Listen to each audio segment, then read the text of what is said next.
When it comes to the state of U.S. soccer right now, there's not a great taste in the mouth. And Nico, I don't want to take anything away from what Morocco did in this match because they were far and away the superior side. But the U.S.'s failure to advance deep in another tournament has just left us wanting more. And it feels like it's this persistent plague that we are experiencing right now. And on Friday after the result, you posted some interesting sentiments. And I'm just wondering if you would be willing to kind of share where you're at with this team and where we're at with U.S. soccer at this point. Yeah, what I saw on the field, I saw two very different things between Morocco and the United States. And it's not so much the scoreline that reflects that, it's just the manner of play, the mentality. You could see in the Moroccan players, the streets ran through their veins. They had something that the U.S. players didn't have. And everything I'm going to say, I do not mean it whatsoever as a disrespect to the career paths of all of these American Olympians, because that deserves respect and merit on its own. I'm just visualizing where we can go in the future. Why don't we have that same mentality as the players? And I saw a lot of people saying this isn't a time for indictment on the state of U.S. soccer.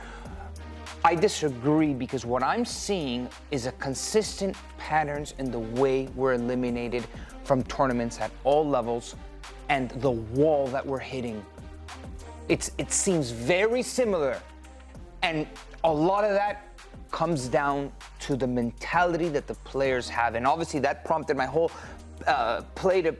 pay-to-play rant and the economics and the capitalism that is kind of has a stranglehold on U.S. soccer, and the reason as to why we're not getting our best players. But the reason is that they have something, a lot of these teams that are eliminating us have something here. They play with their knife between their teeth, and we don't. And I constantly see that difference, that edge that we don't have. Charlie, do you agree with Nico that it's mentality, or is it simply, and we maybe don't have the quality of players and coaching that other nations have? Where do you sit with this? I think that's part of it, because then you can make the argument, where was pay-to-play an issue in 2002? Where was it? There was different convictions, I know, though. but I'm saying, in 2010, where was it in 2014? Where was the pay-to-play model a problem then? It's not, we have the players. But so this is not a talent thing for you?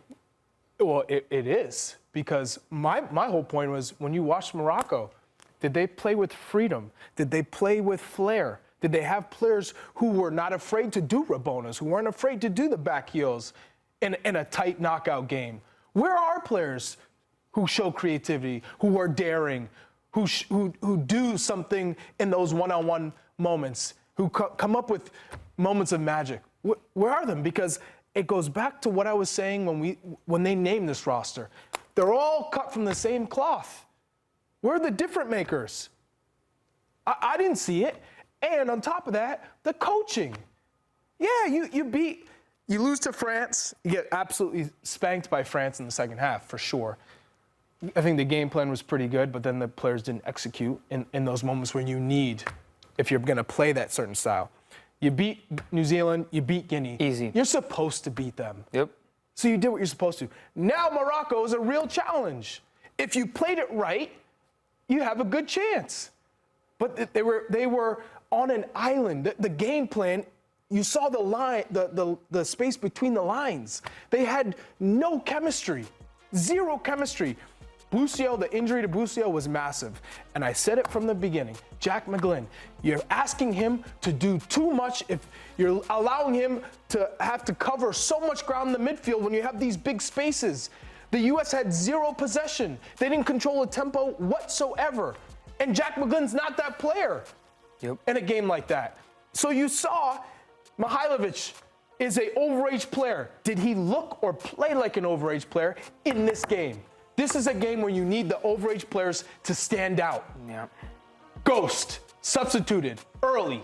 Yeah, you look at Mateta, for example. Where's your striker? You brought in Duncan McGuire to be the striker. Ghost. Irrelevant in this tournament. You don't have to leave this match to find an overage player that's a game changer. Look on the Morocco side. They've got Hakimi. I mean, where our overage players did not stand out as overage players. No. Let's take that back because defensively, Miles Robinson sure. and both Miles Robinson and Walker Zimmerman defensively, yes. that's why you brought them in. To give your team a chance and play with grit. I'm talking in the attack. Okay. I'm talking there was in the attack it was maybe you besides only had the one free player. kick Mihailovic did, which my argument was maybe you have some of your overage players more in the attack if that's what we're missing. But for me in particular, when I watch this match, I guess I'm of two minds because I kind of agree with what you're saying, Nico. But part of me just really sort of hates whenever we romanticize, coming from certain backgrounds or poverty in a sense that gives you the drive to fight. Because I think this match wasn't missing a mentality switch. I think what's missing is, where's our Emma Hayes, man? Look at the team that Vlatko put out and look at the exact same players under Emma Hayes. Emma Hayes found a way to inspire these players to show that freedom, to show that expression. But Emma Hayes is the best manager in women's football. I'm not specifically saying go get us the best manager. Where's a manager that's going to ask our players to go out and express yourself? How is it that we're just constantly running into multiple defenders, not doing anything, not doing something that springs inspiration? It's not specifically this dude came from the hood, so he's going to go out there and fight. It's not just that. I'm not saying that's not missing. It is. But, bro, it's not. I'm tired of the pay-for-play system needs to be gone tomorrow. But that's not the only reason we're not where we want to be. I agree with you, and not necessarily that the pay-to-play system means that all the kids from the hood are suddenly going to come. That's not necessarily. And without a doubt, kids from the hood are being stepped over and walked by and not getting opportunities. Without a doubt. I think across the board and across mostly everybody that I've talked to, we agree with that. But you limit yourself in the options of who can fall through the cracks, and we should have more pipelines. This is obviously a bigger picture than what you're the micro. We're talking about the players on that pitch, though. I'm talking about right now.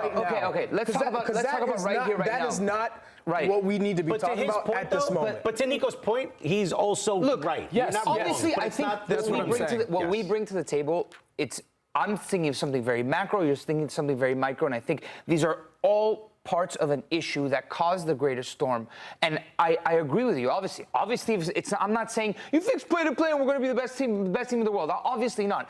Everything needs to change. We need to be introspective of where we're at. Of course, the coaching needs to be better. That helps change the mentality of the players. We are talking about Tony. I think Tony said something very, very important. It rang the bell in my head. You asked him about Griffin Yao. We were walking into the production room.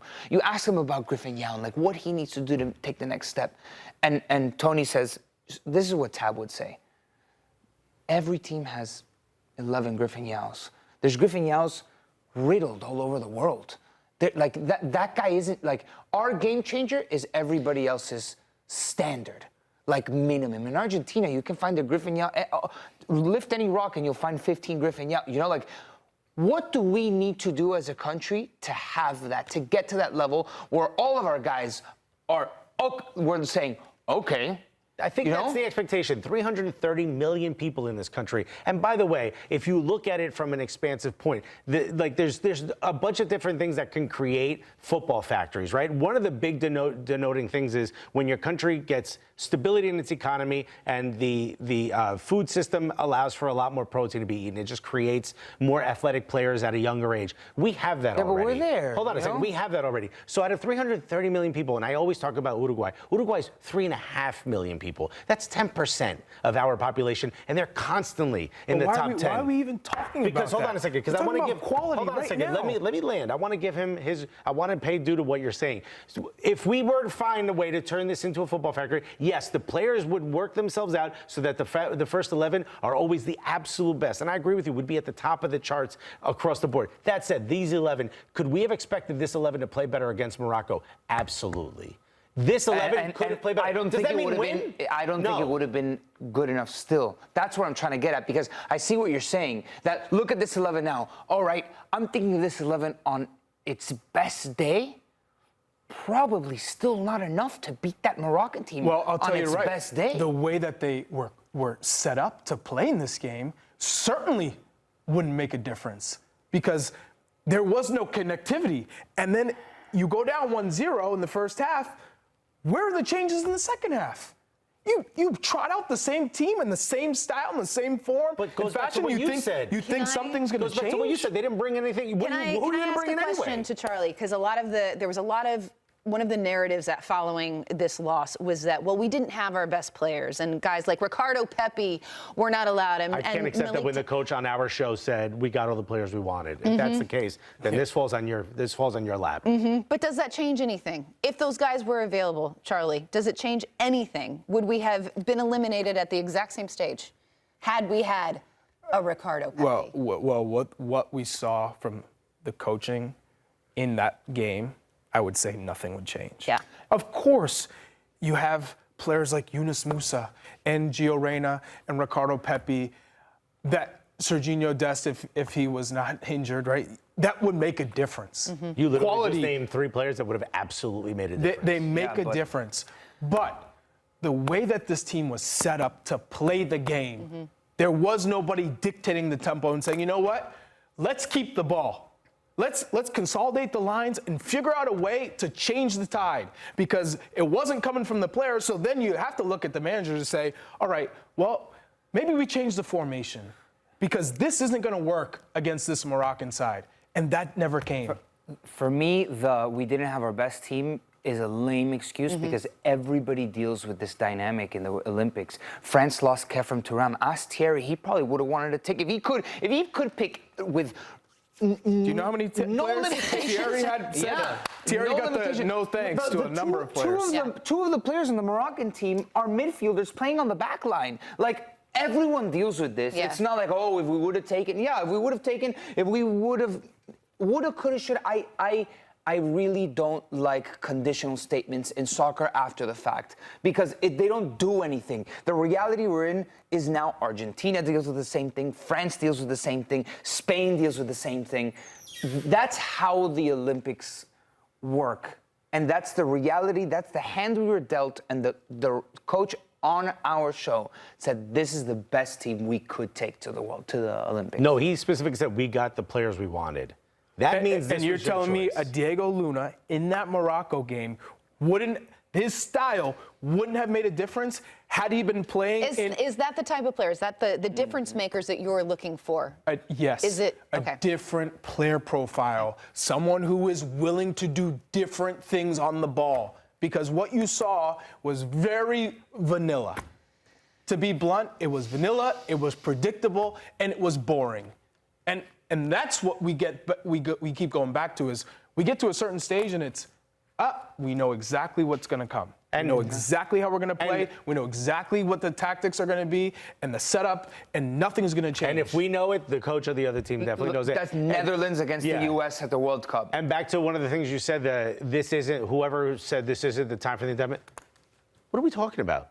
We just got knocked out of another tournament. Now's not the time. When is the time? It's too soon to talk about this is an indictment on U.S.Soccer. This is furthering the case. This is Exhibit Z at this point. But on the flip side, the team gets out of the group, right? So everyone goes, "Oh, it's the first time," and since Not good enough for you. No, it's not. No. We had the conversation. Great job. You if got they got out of the but group, would it be a pass or fail? And I said, I'd be a light pass. No, that's a fail. The Olympics I take back what I is said. much different than a World Cup scenario, right? You see, okay, a lot less teams. New Zealand, do you think New Zealand is quality? You think Guinea was quality? Ooh, people coming from Conakry are torches coming after you, bro. Come on, bro. we see the results. It's like, bring it Come on. on now.